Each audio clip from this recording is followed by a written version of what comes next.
অপরিশ্রুত পানীয় জল সরবরাহ করার অভিযোগে শিলিগুড়ি পুর নিগমের বিরুদ্ধে আন্দোলনে সরব হল বিজেপি। প্রসঙ্গত, বাঁধ মেরামতির কারণে আপাতত বন্ধ তিস্তা নদীর জল সরবরাহ। শহরের মানুষের তৃষ্ণা মেটাতে মহানন্দার জল পরিশোধিত করে তা পানীয় জল হিসেবে দেওয়া হচ্ছে শহরবাসীকে। গত কয়েকদিন যাবৎ এমনটা চললেও বুধবার হঠাৎ মেয়র গৌতম দেব ঘোষণা করেন সরবরাহ করা পানীয় জল পান করার অযোগ্য। আগামী 2 জুন পর্যন্ত কাউকে এই জল পান করতে সাংবাদিক সম্মেলন করে নিষেধ করেন তিনি। আর তাতেই ক্ষোভের সৃষ্টি হয়েছে বিজেপির অন্দরে। মেয়রের বিরুদ্ধে ক্ষোভ উগরে মিছিলের পাশাপাশি হাসমি চক অবরোধে সামিল হয় তারা। বিজেপি কাউন্সিলর অমিত জৈন জানান, একমাত্র মেয়রের গাফিলতিতে শিলিগুড়ি শহরের মানুষ বিপদ মুখে। কিভাবে শহরের মানুষকে অপরিশোধিত পানীয় জল সরবরাহ করলেন তা নিয়ে প্রশ্ন তোলেন এবং এর বিরুদ্ধে আরও বৃহত্তর আন্দোলন গড়ে তোলার ডাক দেন।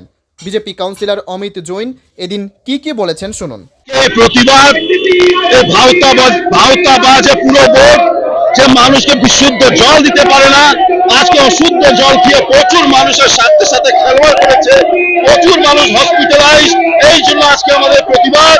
এখানকার যে পুরো প্রধান গৌতম দেব একবারে ভাওতাবাজ মেয়র, আজ পর্যন্ত ইতিহাসে এরকম মেয়র আমরা দেখলাম না যে 10 দিন পর্যন্ত মানুষকে অশুদ্ধ জল দিয়ে মানুষকে হসপিটালাইজ করিয়ে দিয়েছে। এই প্রতিবাদ ভারতীয় জনতা পার্টি বৃহত্তম একদম প্রতিবাদ হবে। আর আগামী দিন আমরা পরিকল্পনা করছি এই পুরো বোর্ডে আমরা ঘেরাও করবো।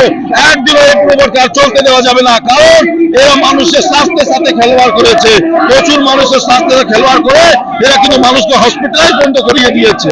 এরা নিজে বিসলেরির জল খাচ্ছে। এরা যদি এই কর্পোরেশনের জল খেত এরা বুঝতে পারতো।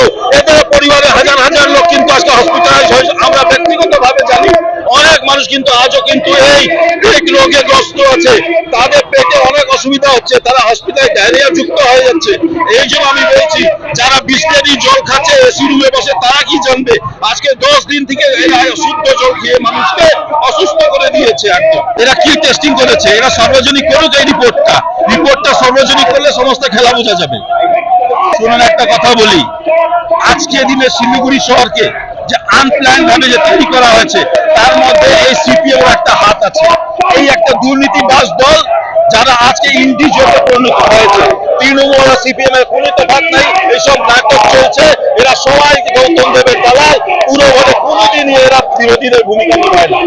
2 রকম টেস্টিং হয়, একটা টেস্টিং হয় লোকাল স্তরে যেটা কলিফর্ম, একটা টেস্টিং হয় বিওসি, আর সেই টেস্টিং কলকাতায় হয়। আর একটা টেস্টিং যে কলকাতায় 5 দিন অন্তত লাগে, 5 দিন আস্তে আস্তে আজকে তো 20 দিন হয়ে গেছে। তার মানে 4টা টেস্টিং হওয়া দরকার। সেইগুলো আগে সার্বজনিক করা হোক, তাহলে আমরা সবাই বুঝতে পারবো কি হয়েছে না হয়েছে। এটা 100% আমি বলতে পারি এটা বহুত বড় একটা অন্যায় শিলিগুড়ি মানুষের সাথে হয়েছে। আজকে তারা যেভাবে এই অশুদ্ধ জল মানুষকে খাওয়ায় তারা কিন্তু তাদের মৃত্যুর মুখে ফেলে দিয়েছে। শিলিগুড়ির হাসমি চক ঘুরে দেবাশিস দাসের রিপোর্ট, টাইমস 14 বাংলা। আপনি কি কিডনির রোগে ভুগছেন? তাহলে আর দেরি না করে আজই আসুন আপনার এলাকার একমাত্র বিশ্বস্ত প্রতিষ্ঠান জীবন রেখাতে। এখানে বিশেষজ্ঞ নেফ্রোলজিস্ট ডাক্তাররা লেজার ট্রিটমেন্টের মাধ্যমে রোগীদের সমস্ত ধরনের কিডনির এবং প্রোস্টেটের অপারেশন করে থাকেন। রোগী দেখছেন nephrologist doctor Arkaprava Chakraborty, SSKM hospital, Kolkata; doctor Sunil Kumar, Apollo hospital, Kolkata; doctor Pinaki Mukherjee, NRS hospital, Kolkata.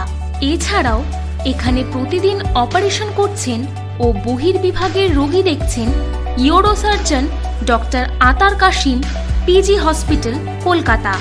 তাছাড়াও এখানে স্বাস্থ্যসাথী কার্ড ও ওয়েস্ট বেঙ্গল হেলথ স্কিমের সুবিধা রয়েছে। আমাদের ঠিকানা রায়গঞ্জ, উকিলপাড়া। বিশদে জানতে কল করুন 8373066655 অথবা 8373066644 এই নম্বরে।